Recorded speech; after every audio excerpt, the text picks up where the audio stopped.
Hi there, Mr. Holcomb here with another episode of The Math Behind the Modules.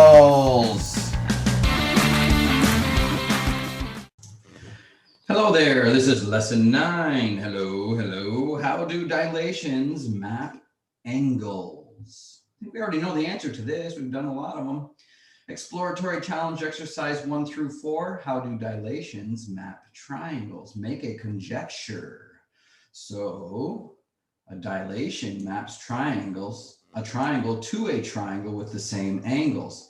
And all of the sides of the image triangle are proportional to the sides of the original. All right, B says verify your conjecture by experimenting with diagrams and directly measuring angles and lengths of segments. Okay, so I'm going to draw a triangle with a ruler. That's at the top of my screen. All righty, and I am going to, how about right down here? So I'm going to draw a side of length 5. Then I'll rotate up and draw length 4. And then I'll move my ruler to here and rotate and draw the last side. And how long was that? 2.7. So I'm going to write all of that down. I didn't get my pad out yet. Here we go. All right. So if this is A, and this is B, and this is C, AB equals 5. AC equals 4. This is a B, by the way. All right, let's fix that.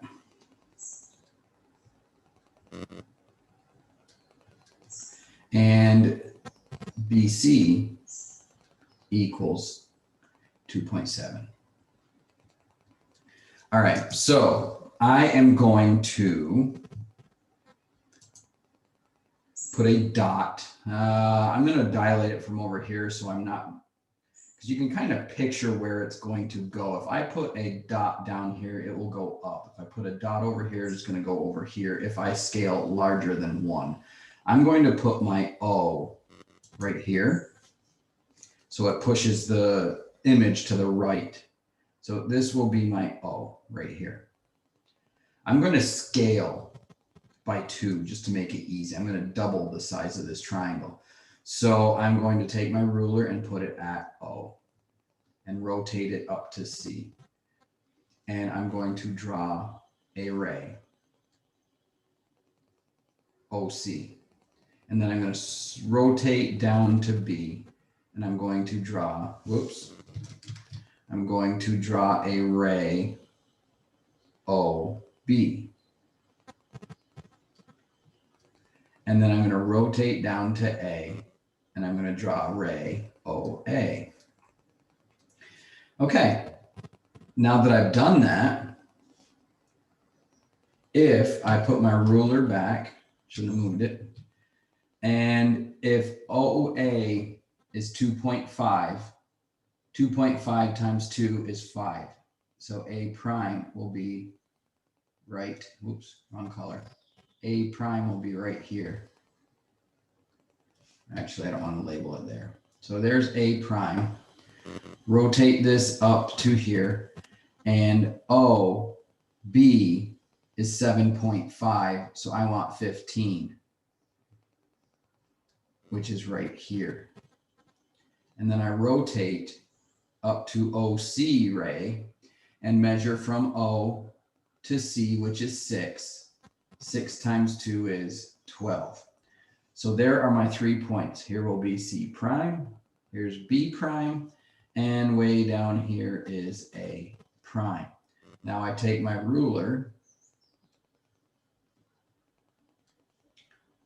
draw A prime, B prime, rotate up to C, draw my A prime, C prime, and then finally move my ruler to C prime, rotate it,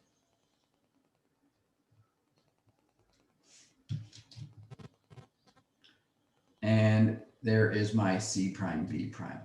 So I just dilated triangle ACB by a ratio R scale factor of 2. So AB prime, A prime, B prime should be twice as long, which is 10. So if I check that, if I put my A back to 0, it is 10. Okay, so I've doubled the size of the triangle. It says to verify your conjecture. So side length image triangle proportional. So if I do my image side lengths, that would be A prime, B prime has to equal 10. A prime, C prime has to equal 2 times 4. And B prime, C prime has to equal 2.7 times 2, which is 5.4. So if I measure from A prime to C prime, it is 8. If I measure from C prime, come on. If I measure from C prime down to B, it is, get it right on 0, 5.4, just shy of 5.5. So all my sides are proportional. So then I need to take my compass, or my protractor, I mean, and of course it's at the top of the screen. And I need to put it at A. And the length of A, if I click here and move this up to AC, that should be the same angle as A prime, and it is. So angle A, the measure of angle A equals the measure of angle A prime, which is 33 degrees. So off here, I would say the measure of angle A equals the measure of angle A prime, which equals 33 degrees. Rotate this around, and I'm going to measure angle C now. So I put my crosshairs right at C. Rotate so I'm right on the line. Move the measuring device over so I'm right on CB, and it is 93 degrees.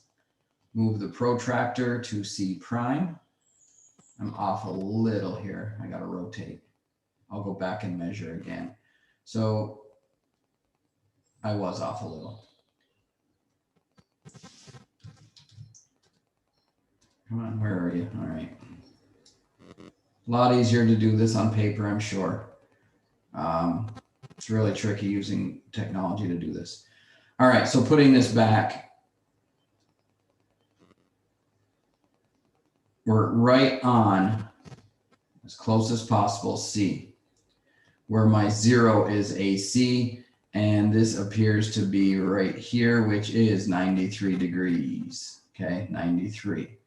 Now, if I move this over to C prime, it's rotated just a smidgen. And we're at, what, 95 degrees here? So my degree angle measure isn't quite, it's pretty close. Let's just say 94 for both. And the reason is because of technology, it's hard to make this exact. So now I would say the measure of angle C. The measure of angle C equals the measure of angle C prime, which equals 94 degrees. Okay, so by the triangle sum theorem, the measure of angle B has to equal the measure of angle B prime. And 94 plus 33 is 127, so this has to be 53 degrees because they have to add up to 180. So now if I take my protractor, rotate it back around here, put it right on B. Actually, let's measure B first, the pre-image. Put that right there. We're on 0. Where's my, okay. All right, so then I move this over to here. Try to get it as close as possible.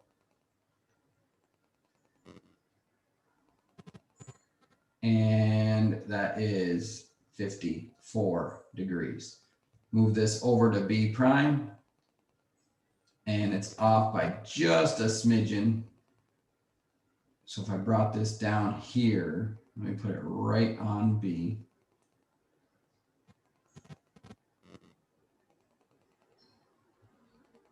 And then bring it back here. It's off a little bit, but it's pretty close to prove that the angles are still going to be congruent when you do a dilation.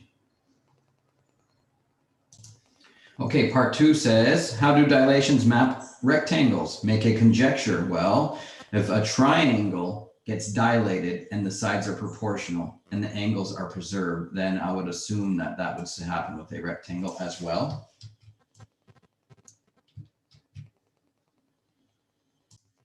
So a dilation maps a rectangle to a rectangle so that the ratio of length to width is the same, but they didn't mention angle measure. Okay. So I'm going to draw a rectangle and I'm going to put it down here. And I'm just going to put dots here for now because I'm going to use my rectangle tool. I want the length to be 3. And I want the width to be 2. Okay, so there's 3 dots of my rectangle. So then I'm going to take my rectangle tool. And I'm going to draw a rectangle from this corner down to this corner. So there is a rectangle. And its side lengths are 3 and 2. All right, so now if I dilate this, let me put my O over here. And let's dilate it down. Let's make it smaller. So let me draw my rays. I'll just use the ray tool to speed up here. So I'm going to draw a ray.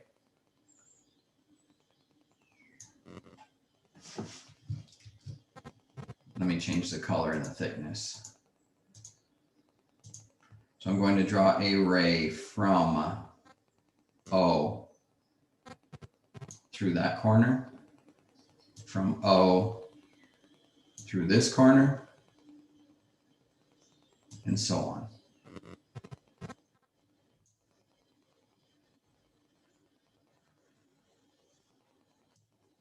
So if you were doing this, you would do it with your ruler. So there it is. All right, so there is our, let me just adjust one of these. It's off a little low. All right, that's good. Okay, so if I dilate this down, so if I measure, let's do the furthest one for accuracy, 12. So half of 12 is 6. So let's reduce this by half. So let R equal, yes, folks, that wasn't R. R equals 1/2. So if from here to O is 12, halfway would be 6, which is right here. Okay. Now I'm going to do this differently just to be more accurate. I already know that my side lengths are 3 and 2, so they should be half the length when I'm done. So if I draw a line from this given point over, half of 3 is 1.5. So if I draw from here to here, sure enough, I'm hitting the next ray and it's 1.5. If I rotate it up and I draw a vertical line here, I need to go to 1. That was a little bit long. Went a little bit beyond right there. Okay, so there are 2 sides of my rectangle. So I can just finish this with the rectangle tool, and I will just go like so. And notice that this corner is on this ray, this corner is on the top ray, this corner is on this ray, and this corner is on this ray. And what that will do is create a rectangle where this is side length 1 and 1, and half of 3 is 1.5. So this is 1.5. So there's a dilation of a rectangle. And so here's what we will say. The original rectangle has a length to width ratio of 3 to 2. The dilated rectangle has a length to width ratio of 1.5 to 1. The values of the ratios are equal. Because if you multiply this by 2, you get 3. You multiply this by 1, you get 2. Or you divide this by 2 or multiply it by a half, and you get this. Since angles map to angles of equal measure, all of the right angles in the original rectangle are dilated to right angles. All right, page 2 brings us to number 3, and it says, how do dilations map squares? All right, so I think this is kind of a waste of time to put into the lesson since we've already done rectangles. A square is a rectangle. So haven't we already done this? I think so. So hopefully you understand that all squares are rectangles, but not all rectangles are squares, yes? So the question is, how do dilations map squares? Make a conjecture. And the answer is going to be pretty much the same as the rectangle, but I'll bring it in here. I forgot to do that. So here it is. Let me get a little smaller so it doesn't cover my text. All right, so it says, a dilation maps a square with side length L to a square with side length R times L, where R is the scale factor of the dilation. Since each segment of length L is mapped to a segment of length R times L, and each right angle is mapped to a right angle, then the dilation maps a square with a side length L to a square with a side length R times L. So I brought in a diagram, center O, a square with side lengths 2. So these are all 90 degrees. These are all side lengths 2. This was tripled in size. So the distance from here to here is 1, and the distance from here to here would be 3 times this one. All right, so 6 by 6 would give us this rectangle square, A prime, B prime, C prime, D prime, where all the sides are 6. So the scale factor is 2 to 2 equals 6 over 6. And all right angles are still right angles. So here it says that to verify this conjecture with a diagram, there it is. The side length of the original square is 2 units. The side length of the dilated square is 6 units. The side length of the dilated square is equal to the length of the original square multiplied by that scale factor of 3 in this case. R equals 3. Since angles map to angles of equal measure, all right angles are still right angles, dilated to right angles. All right. Okay, number 4 says, how do dilations map regular polygons? Make a conjecture. So a dilation maps a regular polygon with side length L to a regular polygon with side length R times L, where R is the scale factor of the dilation. Sound familiar? Since each segment of length L is mapped to a segment of length R times L, and each angle is mapped to an angle that is equal in measure, then the dilation maps a regular polygon with side length L to a regular polygon with side length R times L. Okay, the side length of the original regular polygon was 3 units. So this is this little one down here. Here's the center of dilation O. So I could draw rays up through all of those 5 points to these 5 points. And the side length of the dilated rectangle is 12. So I know that my R is 4, because 4 times 3 is 12. The side lengths of the dilated regular polygon is equal to the length of the original regular polygon multiplied by the scale factor 4 in this case. Since angles map to angles of equal measures, all of the angles of the original regular polygon are dilated to angles of each measure. Okay, so then we could also measure these, but if we already know that from our prior geometry, then we know that an angle measure, if I were to, there's a couple of ways to do it, but if I extended this out, then there's an exterior angle at every vertice, and they add up to 360. So if I take 360 divided by 5, 6 times, oops, sorry. Hey, 360 divided by 5 is 72. So if this is 72 degrees, then this is a straight line. This is 108. So all of these angles are 108 degrees, and guess what? They're equal to these angles down here of 108 degrees. Page 3 brings us to exercises 5 and 6. Number 5 is just asking us to recall what you learned about parallel lines cut by transversals, specifically about the angles that are formed. So what happens if we have two parallel lines? So if I have this line here, and then another one, let me just copy that.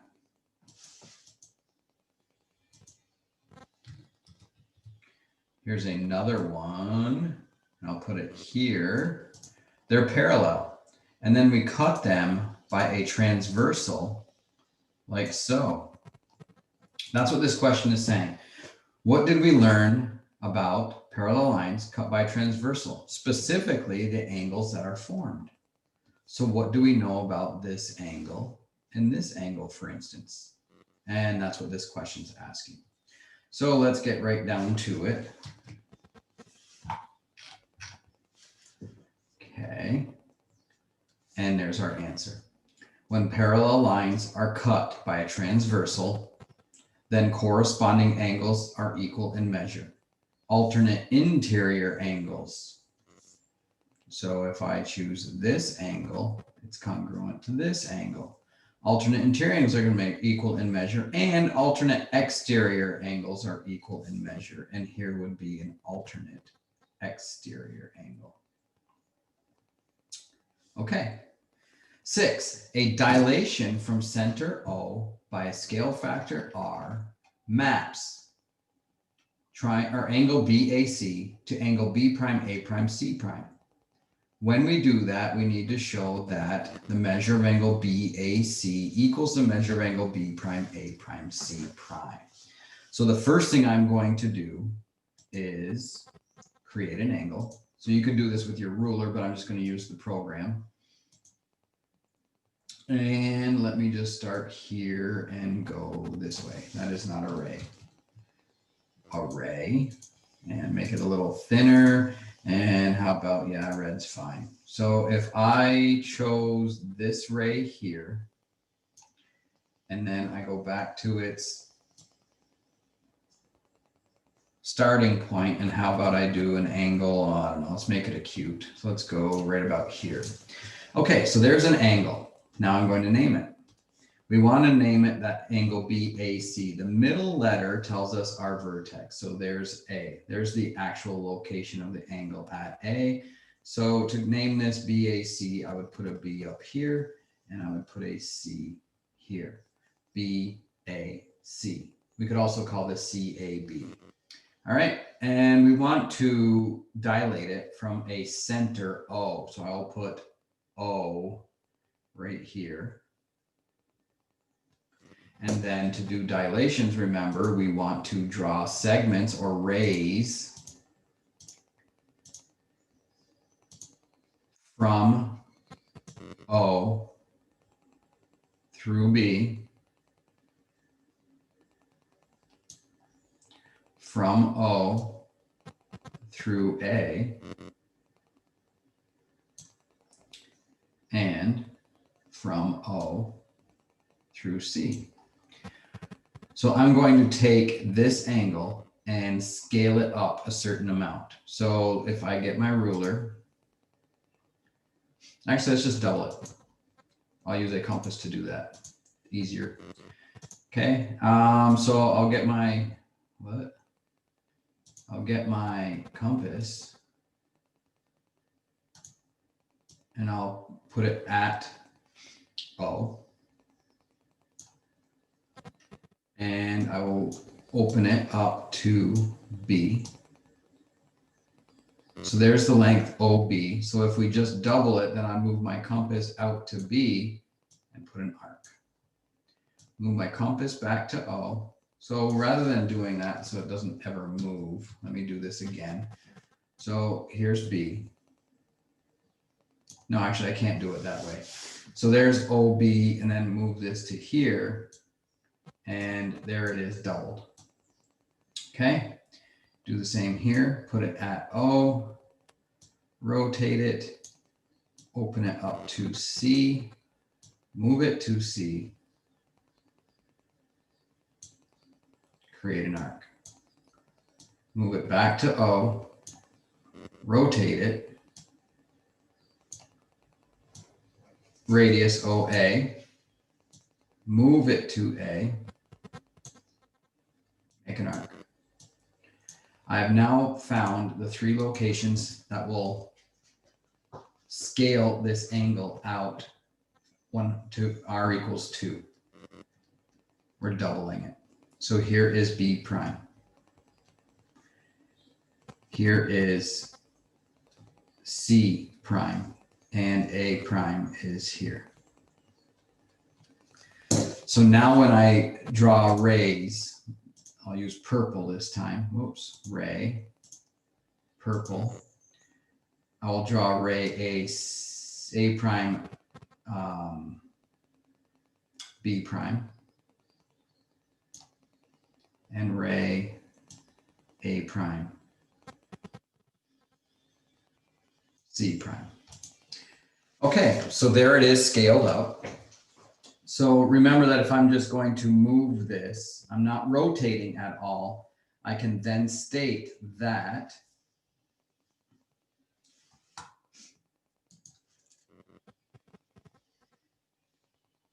this angle, no, hang on, before I get there, this side AC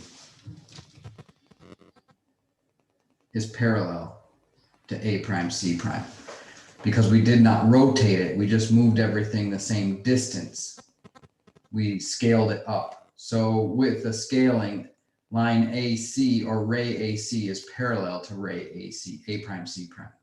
So since they are parallel, our side or ray A prime, B prime is our transversal that goes through 2 parallel lines. So since this is a transversal, this angle here and this side is parallel to this side because it was translated, or I'm not translated, but dilated. So AB's been dilated to A prime, B prime. So therefore AB's parallel to A prime, B prime. AC was dilated. So the dilation preserves the angle, and A prime, C prime is going to be parallel to AC. So now I have these parallel. So if I look at these 2 parallel lines and use AC as my transversal, then these are corresponding angles. Angle A corresponds to angle B prime C, and if there was a letter out here. And then again, since AC is parallel to A prime, C prime, ray AB prime is our transversal, and therefore this angle and angle A prime correspond. So corresponding angles are congruent, corresponding angles are congruent.